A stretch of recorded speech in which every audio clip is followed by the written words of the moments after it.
ശ്രീ ഷാജി രാഘവൻ, നന്ദി മോദി എന്നൊരു പരിപാടിയാണല്ലോ നിങ്ങൾ മുനമ്പത്ത് സംഘടിപ്പിച്ചത്. എന്തിനുള്ള നന്ദി? അങ്ങനെ ഒരു നന്ദി പറയാൻ എന്ത് ചെയ്തു എന്നൊരു ചോദ്യം ഇവിടെ ശക്തമായി ഉയരുന്നുണ്ട്. പുതിയ നിയമ ഭേദഗതിയിലെ ഏത് വ്യവസ്ഥ പ്രകാരമാണ് മുനമ്പം പരിഹരിക്കപ്പെടുക എന്ന ചോദ്യം മാധ്യമങ്ങൾ ചോദിച്ചപ്പോൾ അങ്ങനെ ഒരു പരിഹാരമില്ല എന്നാണ് അദ്ദേഹം മറുപടി പറഞ്ഞത്. കാരണം ഇതിപ്പോൾ നിയമവഴിയിലാണ്, കോടതിയിലൂടെ മാത്രമേ മുനമ്പത്തെ ജനങ്ങൾക്ക് നീതി ലഭിക്കുകയുള്ളൂ എന്ന്. അത് പറയാൻ കേന്ദ്രമന്ത്രി ഇങ്ങോട്ട് വരേണ്ട സാഹചര്യമില്ല. നോക്കൂ, ഇപ്പോൾ സമരസമിതിയുടെ ഏറ്റവും പുതിയ പ്രതികരണം ലഭ്യമാവുകയാണ്. ഗുഡ് ന്യൂസ് ആണ് പ്രതീക്ഷിച്ചത്, പക്ഷേ അതുണ്ടായിട്ടില്ല. ഞങ്ങൾ ആശങ്ക അറിയിച്ചിട്ടുണ്ട്.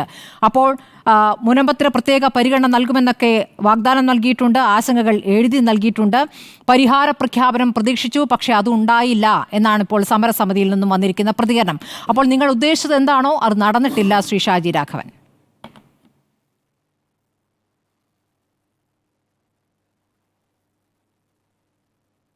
അല്ല, ഇന്ന് മുനമ്പം ഒരു ഉത്സവ അന്തരീക്ഷത്തിലായിരുന്നു.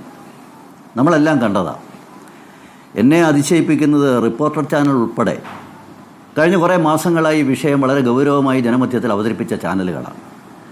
ആ വിഷയത്തിന് വലിയൊരു പരിഹാരം പാർലമെൻറ്റിലൊരു ബില്ല് വഴി, അല്ലെങ്കിൽ ബില്ലിലുണ്ടായിട്ടിരിക്കുന്ന അമെൻമെൻറ്റ് വഴി സാധ്യമാവുകയും ആ കാര്യം പറയാൻ വേണ്ടി കേന്ദ്ര മന്ത്രിസഭയുടെ ഒരു പ്രതിനിധി തന്നെ കേരളത്തിലെത്തി അവിടുത്തെ ജനങ്ങളെ കാണുക മാത്രമല്ല, അതുമായി ബന്ധപ്പെട്ട എല്ലാവരെയും ബോധ്യപ്പെടുത്തിയ ഒരു വലിയ നന്ദി മോദി എന്നുള്ളത് പേരിട്ടു എന്നുള്ളതാണ് നിങ്ങളുടെ പ്രശ്നമെങ്കിൽ അത് നിങ്ങളുടെ പ്രശ്നം തന്നെയാണ്.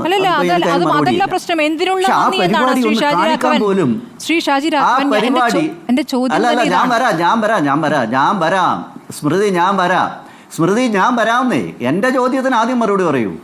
കേരളത്തിൽ ഒരു ചാനൽ മാത്രമാണ്. നിങ്ങൾ വളരെ ഗൗരവമായി ജനമധ്യത്തിൽ അവതരിപ്പിച്ച ഒരു പ്രോഗ്രാമായിരുന്നല്ലോ, ഈ വിഷയമായിരുന്നല്ലോ, ഒരു സമരമായിരുന്നല്ലോ ഈ പറഞ്ഞ മുനമ്പത്ത് നടന്ന സമരം.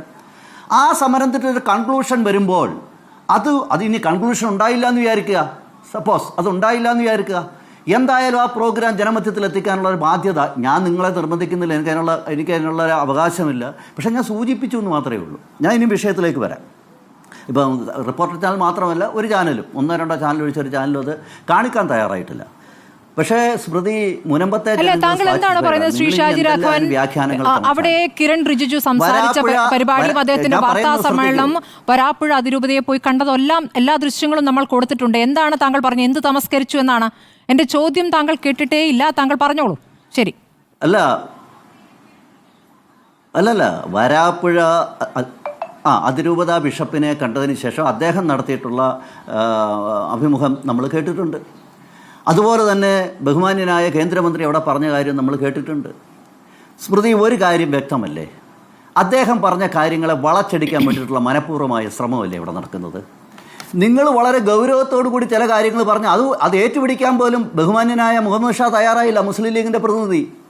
കാരണം അദ്ദേഹത്തിന് പോലും ഒരു കാര്യത്തിൽ ബോധ്യം വന്നിരിക്കുന്നു, ഈ വിഷയം അവസാനിക്കാൻ പോകുന്നു. അദ്ദേഹം ശ്രമിച്ചത് ഒരു ട്രിബ്യൂണൽ ഉത്തരവ് വഴി ചിലപ്പോൾ ഇത് തീരാനുള്ള സാധ്യതയുണ്ട്. അങ്ങനെ തീർന്നാൽ അതിൻ്റെ ക്രെഡിറ്റ് അടിക്കാൻ വേണ്ടിയിട്ടാണ് കേന്ദ്രമന്ത്രിയും സംഘപരിവാറും ശ്രമിക്കുന്നതെന്നുള്ളൊരു ആരോപണം മാത്രമേ അദ്ദേഹം ഉന്നയിച്ചിട്ടുള്ളൂ. പക്ഷേ സ്മൃതി അതിനൊക്കെ അപ്പുറത്ത് നിന്നിട്ടാണ് കാര്യങ്ങൾ സംസാരിച്ചത്. അല്ലല്ല, എന്റെ ചോദ്യം ഇത്രയേ ഉള്ളൂ. കിരൺ റിജിജു പറഞ്ഞ വാക്കുകളാണ് താങ്കളൊന്ന് വിശദീകരിക്കേണ്ടത് ശ്രീ ഷാജി രാഘവൻ. അല്ലല്ല, മുനമ്പത്ത് നിയമ പോരാട്ടത്തിലൂടെ ജനത്തിന് നീതി ലഭിക്കുകയുള്ളൂ എന്ന് പറയാനൊരു കേന്ദ്രമന്ത്രി വരണ്ടല്ലോ. ഈ പറയുന്ന ഭേദഗതിയിലൂടെ മുനമ്പത്ത് പരിഹാരമില്ല എന്ന് തന്നെയാണ് അദ്ദേഹം വിശദമാക്കുന്നത്.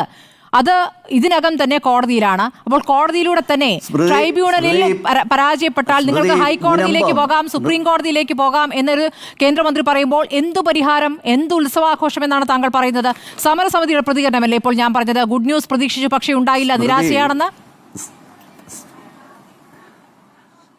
സ്മൃതി, കാര്യങ്ങൾ പറയാനും കേൾക്കാനുമാണ് ആഗ്രഹിക്കുന്നതെങ്കിൽ നിങ്ങൾ ഇടപെടലൊന്ന് അവസാനിപ്പിക്കൂ. ഞാനൊന്ന് പറഞ്ഞുകൊട്ടെ.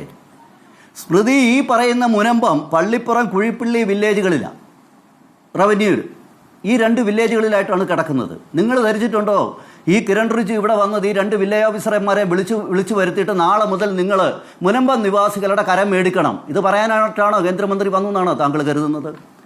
ഇവിടെ ഒരു നിയമം വന്നിരിക്കുന്നു, നിയമത്തിന് ഭേദഗതി വന്നിരിക്കുന്നു. ആ നിയമത്തിൻ്റെ ഭേദഗതി അനുസരിച്ച് ചട്ടങ്ങൾ വരും. ആ ചട്ടങ്ങൾക്കനുസരിച്ച് സംസ്ഥാന ഗവൺമെൻറ്റിന് ഉത്തരവാദിത്വമുണ്ട്. വഖഫ് ബോർഡിനെ സംബന്ധിച്ചിടത്തോളം ഇനിയുള്ള കാലം അതുമായിട്ടുള്ള ഡിസ്പ്യൂട്ടിൽ ജില്ലാ കളക്ടർക്ക് ഒരു റോളുണ്ട്. ഇന്ന് കിരൺ റിജിജു കേന്ദ്രമന്ത്രി, നിയമമന്ത്രി കേരള സർക്കാരിനോട് ആവശ്യപ്പെട്ടിരിക്കുന്നത് ഇത് സംബന്ധിച്ച് മുൻപത്തെ മുഴുവൻ സർവേ സംബന്ധിച്ചുള്ള നടപടിക്രമങ്ങളും പുനഃപരിശോധിക്കണം. അത് പുനഃപരിശോധിക്കാൻ ആവശ്യമായിട്ടുള്ള ബാക്ക് ബോണായിട്ട് അല്ലെങ്കിൽ നട്ടല്ലായിട്ടുള്ള അതിന് പിന്തുണ കൊടുത്തുകൊണ്ടുള്ള കേന്ദ്ര ഗവൺമെൻറ്റിൻ്റെ ഈ പുതിയ ഭേദഗതിയുണ്ട് ഇവിടെ. ഇനി ഇതല്ല, ഇന്നിപ്പോൾ മുൻപത്തെ പ്രശ്നം കരമടയ്ക്കുന്ന അല്ല റവന്യൂ അവകാശത്തിനെ സംബന്ധിച്ചുള്ള പ്രശ്നമാണല്ലോ. ഇവിടെ ഹൈക്കോടതിയിൽ ഒരു കേസുണ്ട്, ഹൈക്കോടതിയിൽ ഒരു സ്റ്റേ ഉണ്ട്. എന്താ സ്റ്റേ എന്ന് പറയുന്നത്? കരമടയ്ക്കുന്നതിന് കരമടയ്ക്കാൻ അവകാശം കൊടുക്കരുത്, അല്ല അനുമതി കൊടുക്കരുത് എന്ന് പറഞ്ഞിട്ട് വഖഫ് ബോർഡ് ഹൈക്കോടതി പോയി ഒരു സ്റ്റേ മേടിച്ചിട്ടുണ്ട്. അവിടെ പോലും റെപ്രസെൻ്റ് ചെയ്യാം. എന്തിൻ്റെ അടിസ്ഥാനത്തിൽ? പുതിയ ഭേദഗതിയുടെ അടിസ്ഥാനത്തിൽ. ഒരു ജുഡീഷ്യൽ കമ്മീഷനുണ്ട് കേരളത്തിൽ, രാമേന്ദ്രൻ നായർ കമ്മീഷൻ. ആ കമ്മീഷനും പുതിയ വ്യാഖ്യാനങ്ങൾ ചമയ്ക്കാം. എന്തിൻ്റെ അടിസ്ഥാനത്തിൽ? പുതിയ ഭേദഗതിയുടെ അടിസ്ഥാനത്തിൽ. കേന്ദ്ര ഗവൺമെൻറ് പാർലമെൻറ്റിൽ അവതരിപ്പിച്ച് നടപ്പിലാക്കി തീരുമാനമാക്കി പ്രസിഡന്റ് ഒപ്പിട്ട് ബില്ലായ, അത് നിയമമായ, ഇനി ചട്ടങ്ങൾ വരാൻ പോകുന്ന അതിൻ്റെ അടിസ്ഥാനത്തിൽ കൃത്യമായിട്ട് നിർവഹിക്കാൻ വേണ്ടിയിട്ട് സാധിക്കും. അപ്പോൾ മുനമ്പം പ്രശ്നം ആത്യന്തികമായി പരിഹരിക്കപ്പെടും. ഇവിടെ റവന്യൂ എന്ന് പറയുന്നത് നമുക്കറിയാം ആരുടെ പോർട്ട്ഫോളിയാണ്? സംസ്ഥാനത്തിൻ്റെ പോർട്ട്ഫോളിയാണ്, സംസ്ഥാന ഗവൺമെൻറ്റിൻ്റെ പോർട്ട്ഫോളിയാണ്. ഞാനൊരു നിയമവിദഗ്ധനൊന്നുമല്ല. പക്ഷേ അതുകൊണ്ട് ഈ പറയുന്ന 2-3 വഴിയുണ്ട് ഈ പ്രശ്നങ്ങൾ പരിഹരിക്കാൻ. ഇതിൻ്റെയൊക്കെ അടിസ്ഥാനം പരിഹരിക്കാൻ ആവശ്യമായിട്ടുള്ള നിയമനിർമ്മാണം, നിയമത്തിലെ ഭേദഗതിയാണ് കേന്ദ്ര ഗവൺമെൻറ് വരുത്തിയിരിക്കുന്നത്. അതാണ് കിരൺ റിജ്ജു പറഞ്ഞിട്ടുള്ളത്, അതാണ് വരാപ്പുഴ ബിഷപ്പിന് ബോധ്യപ്പെട്ടിട്ടുള്ളത്, അതാണ് മുനമ്പത്തെ നിങ്ങൾ സാധിക്കുന്ന പോലെ ക്രിസ്ത്യൻ സമൂഹം മാത്രമൊന്നുമല്ല.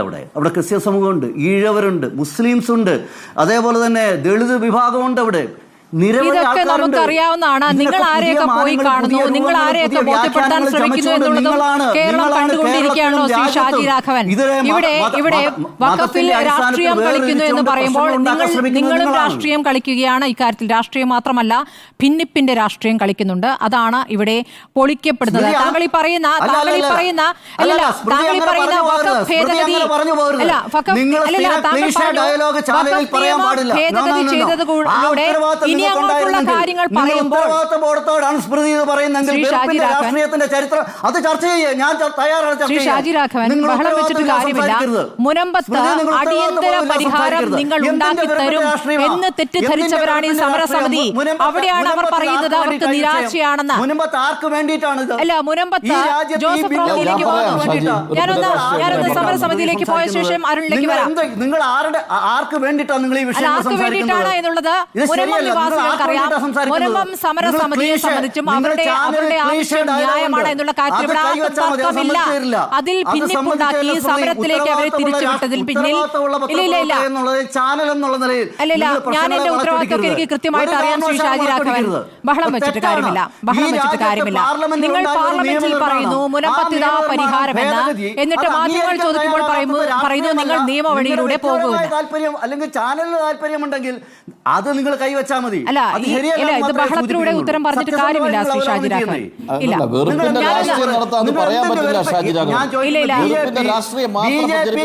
ശ്രീ ഷാജി രാഘവൻ, ഇല്ല, നിങ്ങൾ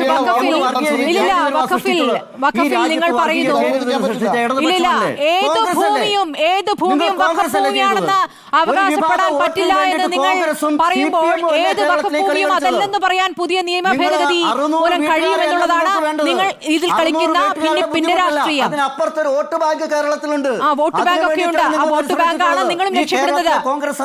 ശ്രീ ഷാജി രാഘവൻ, നിങ്ങളും അത് തന്നെയാണല്ലോ ലക്ഷ്യമിടുന്നത്. ഒന്ന് സമരസമിതിയിലേക്ക് പോയിക്കോട്ടെ. ഞങ്ങൾ ഈ രാജ്യത്ത് ഷാജി രാഘവൻ, ദിവസങ്ങളായി ഇവിടെ സമരം ചെയ്യുന്ന സമരസമിതിക്ക് ഈ നന്ദി മോദി പരിപാടിയുമായി ബന്ധപ്പെട്ട് എന്താണ് പറയാനുള്ളത് കേൾക്കട്ടെ. ബില്ലാണ് ഇവിടെ പാസ്സാക്കപ്പെട്ടിട്ടുള്ളത്. ശരി, ഒന്ന് കേൾക്കട്ടെ. നിങ്ങൾ ഭൂരിപക്ഷത്തിന്റെ ബലത്തിൽ പാസ്സാക്കിയ നിയമം ഇവിടെ എല്ലാവരും കണ്ടതാണല്ലോ. JPC എങ്ങനെ പ്രവർത്തിച്ചെന്നും നിങ്ങൾ എങ്ങനെയാണ് അതിൽ ഭൂരിപക്ഷം നേടിയതെന്നൊക്കെ വ്യക്തമായതാണല്ലോ.